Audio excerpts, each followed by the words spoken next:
Hi friends, welcome back to my channel Durga kitchen 916. Friends, అందరూ ఎలా ఉన్నారు ఫ్రెండ్స్? నేనైతే చాలా బాగున్నాను. ఈ రోజైతే నేను కాకరకాయతో పులుసు చేస్తున్నానండి. ఎలా చేయాలో రండి చూపిస్తాను. ఇక్కడైతే పెద్ద సైజు ఉల్లిపాయ ఒకటి, 4 పచ్చిమిర్చి, ఇగోండి కాకరకాయ చూడండి. ఇలా ఇంత పెద్ద సైజులో కోసుకోవాలండి. ఎందుకంటే నూనెలో ఏగేసరికి ముక్క అయిపోద్ది కదా, చితికిపోయిద్ది అనమాట. చితకకుండా ఉండాలంటే చక్కగా ఇంతింత ముక్కలు కోసుకుంటే చాలా టేస్టీగా ఉంటుందండి. దాంట్లో కొంచెం బెల్లం వేయాలండి, చాలా బాగుంటుంది.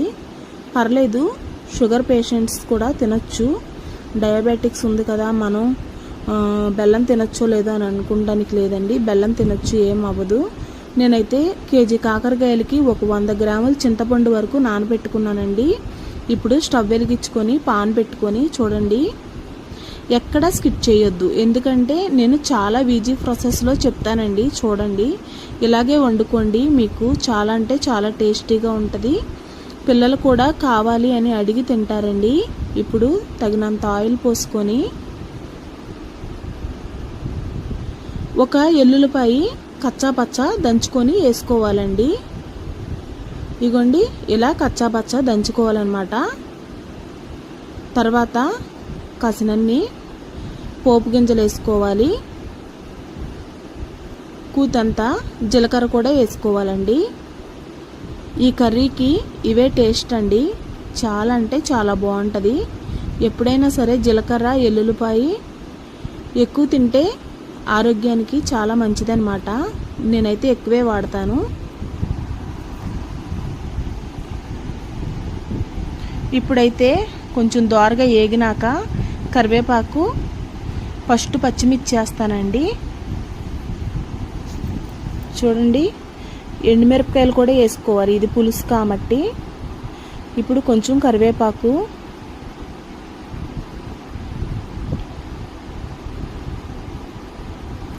ఫ్రెండ్స్ నా కర్రీస్ మీకు అర్థమవుతున్నాయని అనుకుంటున్నాను. నా వీడియోస్ కనుక మీకు నచ్చితే లైక్ చేయండి ఫ్రెండ్స్, అలాగే సబ్స్క్రైబ్ చేసుకోండి. పక్కనున్న బెల్ ఐకాన్ నొక్కితే నేను చేసే ప్రతి ఒక్క వీడియో మీకు వస్తుందన్నమాట. ఇంకొంచెం చూడండి, పచ్చిమిర్చి కూడా తాలింపులో వేసుకుంటాం వల్ల ఏంటంటే కొంచెం వేగి దానికి ఉన్న ఘాటు పోయిద్దన్నమాట. మనం తినేటప్పుడు కూడా అంత ఘాటుగా అనిపించదు, చాలా బాగుంటుంది ఫ్రెండ్స్. చూడండి, ఇక్కడ నేను ఆనియన్స్ కూడా వేసేస్తున్నాను. ఇవి దోరగా ఎగితే చాలండి, ఇలా ఎగితే చాలు.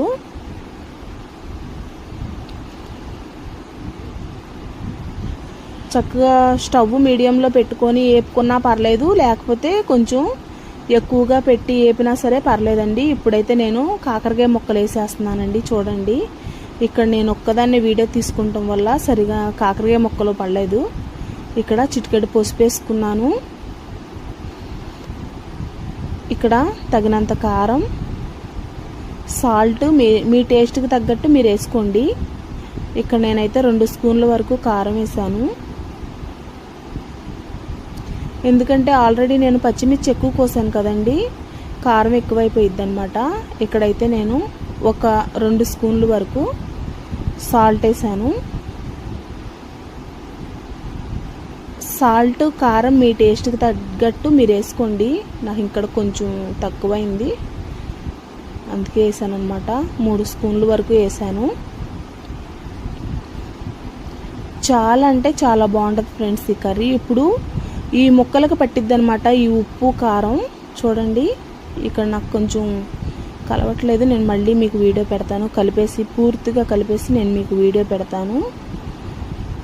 ఇగోండి, ముక్కలు మగ్గినవి, కొంచెం నూనెలో మగ్గిపోయినాయి అనమాట.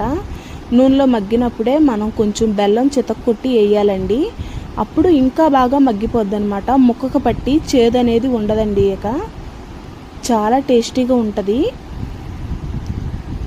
మీకు కాకరకాయ ఫ్లేవరే తగలదండి, అంత బాగుంటుంది అనమాట. చేదనే మాటే ఉండదు అసలుకి. కాకరకాయలు కూడా ఊరికినే మగ్గిపోతాయి అన్నమాట.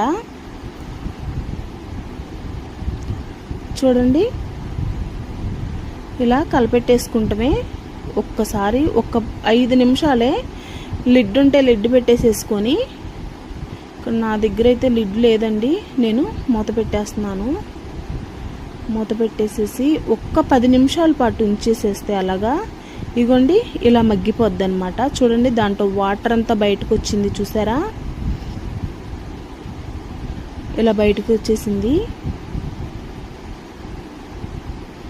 ఇప్పుడు మనం నానబెట్టుకున్నాం కదండి చింతపండు, అది పోసుకోవాలన్నమాట.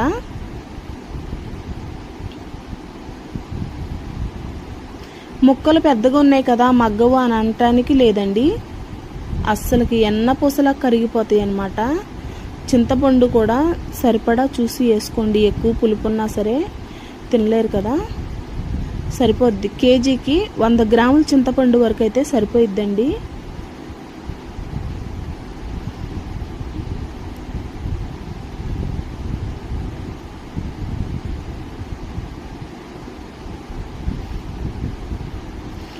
మీరు ఇలా చింతపండు వడకట్టలేకపోతే స్ట్రైనర్తో వడకట్టుకోండి. చాలా అదంటే ఇప్పుడు ఈ తుక్కంతా దాంట్లోకి వెళ్ళకోకుండా చాలా బాగుంటుంది అనమాట. తుక్కెళ్తూ ఉంటే ఇంకా తినేటప్పుడు తగిలితే బాగోదు కదా.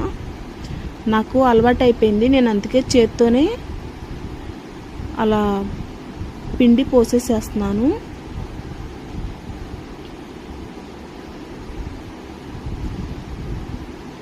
మీరు కొత్తగా వంటలు నేర్చుకునేటప్పుడు చేతులు జాగ్రత్త అండి, ఎందుకంటే కాలిపోతాయి, మళ్ళీ తెగుతాయి. జాగ్రత్తగా చూసి చేసుకోండి. కానీ మనం వంట చేస్తే ఎదుటోళ్ళు కమ్మగా కడుపు నిండా తినాలండి, అదొకటి గుర్తుపెట్టుకొని వంట చేయండి. మీ ప్రేమ అంతా దాంట్లో పెట్టాలన్నమాట, ఆ వంటలో పెట్టాలి మీ ప్రేమ అంతా. ఎందుకంటే అప్పుడే కర్రీస్ అయినా ఏమైనా మనం చేసే పని ఇంట్రెస్ట్గా చేస్తేనే ఏమైనా నీట్గా వస్తాయి అన్నమాట. చూడండి ఇట్లా. ఇప్పుడు ఒక్క 10 నిమిషాలేనండి హై ఫ్లేమ్లో పెట్టుకొని స్టవ్ ఒక్క 10 నిమిషాలు మగ్గనిస్తే ఇదిగోండి ఇలా మగ్గిపోయిద్ది అనమాట. చూడండి చాలా అంటే చాలా టేస్టీగా, ఇంకా తినను అనేవాళ్ళు కూడా తింటారనమాట, అంత బాగుంది. మీకు చూస్తేనే అర్థమైపోతుంది కదా. చూడండి ముక్క ఎలా మగ్గిపోయిందో. నాకు ఇక్కడైతే ఇది పూర్తిగా అయిపోయిందండి, స్టవ్ కట్టేసేసాను. ఇప్పుడైతే టేస్ట్ చేద్దామండి. వేడి వేడి రైస్లో ఒక్క 4 ముక్కలు వేసుకొని చక్కగా ఎన్నపూసలా కరిగిపోయిద్దండి. చూడండి ఏదైనా మనం చేసుకునే విధానంలో ఉంటుంది. ఇంత తినేవాళ్ళు అంత ముద్ద తింటారనమాట. ఒక్క పూట తిన్నా తృప్తిగా తినాలండి ఏదైనా సరే. ఈ కర్రీ కూడా వేడి వేడిగా ఉంది.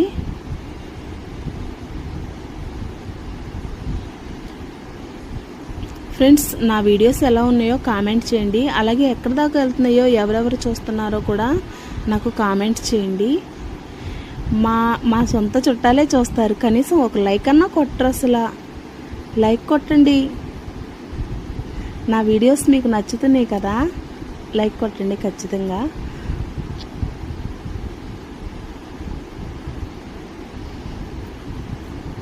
కాలిపోతుంది ఫ్రెండ్స్.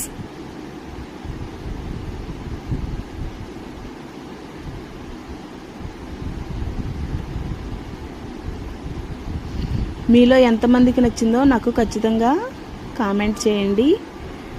అబ్బా అసలు ఇక మాటలు లేవు ఫ్రెండ్స్, అంత బాగుందన్నమాట.